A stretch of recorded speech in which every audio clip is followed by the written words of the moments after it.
اچھا شیخ صاحب، یہ جو قربانی کا لفظ ہے اس کے لیے کوئی اور اصطلاحات بھی قرآن مجید میں ہمیں ملتی ہیں؟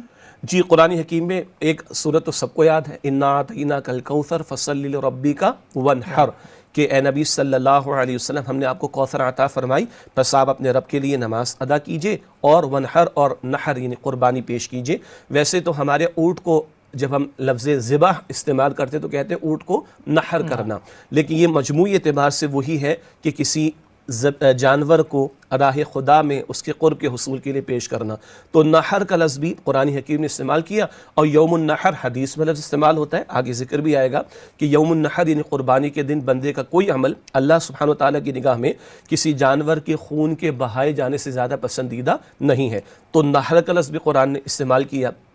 اسی طرح ایک جگہ قرآن حکیم میں سورۃ الحج میں غالباً الفاظ آئے وَلِكُلِّ أُمَّةٍ جَعَلْنَا مَنْسَكًا، ہر امت کے لیے ہم نے منسک کو مقرر کیا۔ اس سے علماء کرام نے یہی مراد لی کہ قربانی کا عمل، جانور کو راہ خدا میں پیش کرنے کا عمل، یہ ہر امت کے لیے متعین کیا گیا۔ بعض اعمال شریعت نے جو ہم پر متعین کیے، بعض عبادات جو شریعت نے ہم پر متعین کی، وہ ہر امت میں رہیں۔ جیسے روزے کا معاملہ ہے کہ کتب علیکم الصیام کما کتب علی الذین من قبلکم، البقرہ کی آیت نمبر 183 میں، ایمان والو تم پر روزہ رکھنا فرض کیا گیا جیسے تم سے پچھلے لوگوں پر فرض کیا گیا۔ سورہ حج میں بتایا جا رہا ہے ہر امت کے لیے ہم نے منسک کو یعنی قربانی کے عمل کو لازم قرار دیا۔